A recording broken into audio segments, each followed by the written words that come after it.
Hola de nuevo, chicos, espero que se encuentren muy bien. ¿Cómo les fue con Octavio Paz? Espero que hayan disfrutado de la lectura de la semana pasada. Recuerden que seguimos con el tema del ensayo. Como podrán ver en el título, en esta ocasión trabajaremos con los textos de Carlos Monsiváis, una de las figuras ilustres más icónicas, importantes del siglo XX y XXI. Carlos Monsiváis nació en la Ciudad de México en 1938 y murió hace 10 años.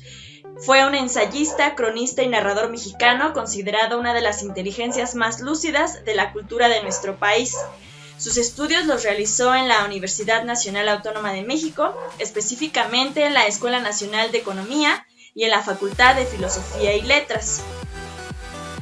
Desde muy joven colaboró en los suplementos culturales y medios periodísticos más importantes de México. Su obra se centra básicamente en el periodismo. Colaboró en periódicos como El Excelsior, Uno más Uno, Reforma, La Jornada, El Universal, la revista Proceso y la revista Letras Libres. Es considerado como un intelectual de izquierda. Siempre se preocupó por la pobreza y los problemas de la sociedad, teniendo como centro el valor de la justicia social. Esta postura ideológica es significativa para su obra porque en ella se puede visualizar la postura crítica y reflexiva que tenía Monsiváis respecto a determinados acontecimientos sucedidos en su país.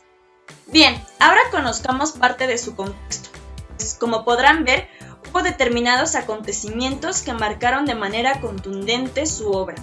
Primero, su niñez la vivió bajo el gobierno de Manuel Ávila Camacho, un gobierno con muchos altibajos económicos.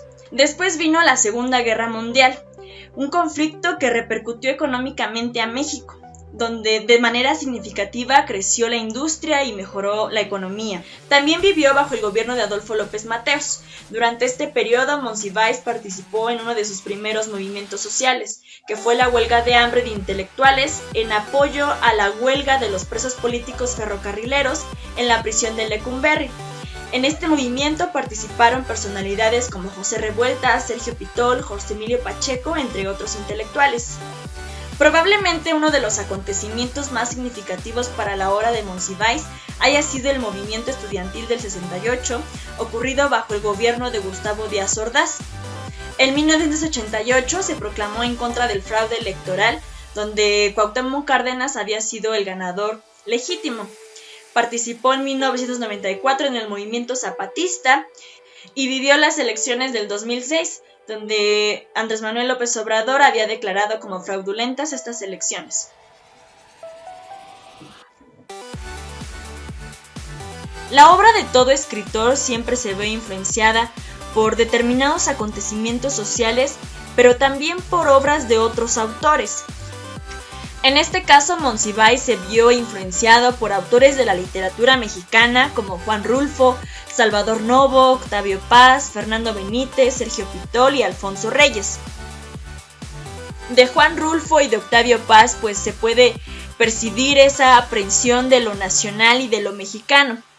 De Salvador Novo, por ejemplo, también se rescata ese tratamiento de temas nacionales con humor, ironía y sátira.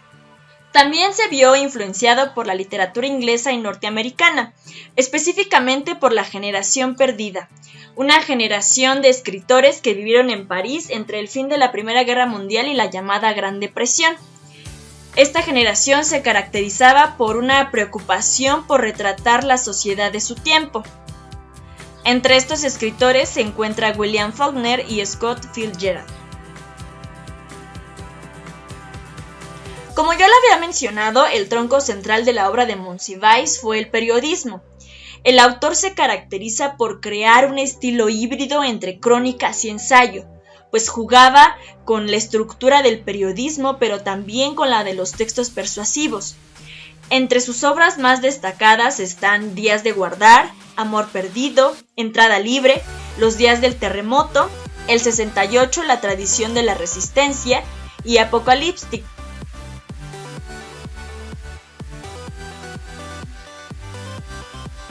Días de guardar fue el primer libro de crónicas publicado en 1970.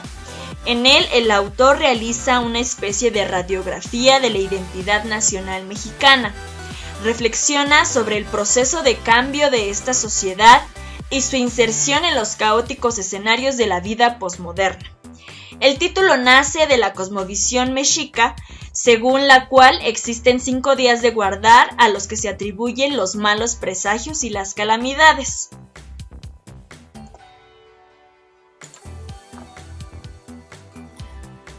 Amor Perdido, que ya lo conocerán en su misión de esta semana, es una serie de crónicas que se enfocan en figuras de la tradición cultural mexicana, a través de personajes como José Alfredo Jiménez y Agustín Lara.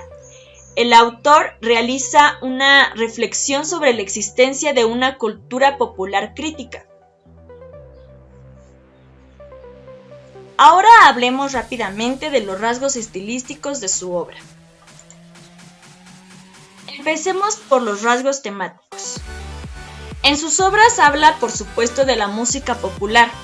En Días de Guardar, por ejemplo, utiliza algunos estribillos de las canciones populares para acentuar ese tinte tradicional. También retoma la religión y, por supuesto, la cultura pop, que se enmarca en la década de los 70s. También retoma refranes y dichos populares de la tradición oral para acentuar su ácido sentido del humor y poder acercarse con mayor facilidad al lector. Utiliza también las propuestas críticas literarias de otros autores para consolidar sus argumentos y retoma, por supuesto, otras artes como el cine. Habla también de la ciudad como objeto de análisis y, por supuesto, el nacionalismo, pues una de sus principales preocupaciones fue la identidad de México como nación. En cuanto a los recursos del lenguaje, podemos decir que Monsiváis utiliza un lenguaje barroco, un lenguaje cargado de retórica y de palabras un tanto rebuscadas. Hace uso, por supuesto, de la perífrasis, que consiste en dar rodeos o emplear más palabras de las necesarias para transmitir una idea. De la grandilocuencia, que es el uso de un lenguaje exagerado y ostentoso. De neologismos, referido a las nuevas palabras que se incluyen en la lengua. Hace uso de anáforas, que es el recurso estilístico que consiste en la repetición intencional de ciertas frases. De la ironía, del humor. También hace uso, por supuesto, del habla popular, y esta es una de las características más destacadas de su obra, pues dentro de su discurso formal introduce ciertas voces populares, refranes y expresiones del habla coloquial. Bueno, chicos, como podrán ver, la obra de Carlos Monsiváis es muy interesante, pues retoma temas que no son tan lejanos de nuestra realidad. Además, propone un estilo de escritura más moderno. Si se dan cuenta, vamos en una línea temporal gradual, pues empezamos con Montaigne en el siglo XVI y terminaremos analizando escritores del siglo XXI. Espero que les haya gustado este video, cuídense mucho y espero verlos pronto.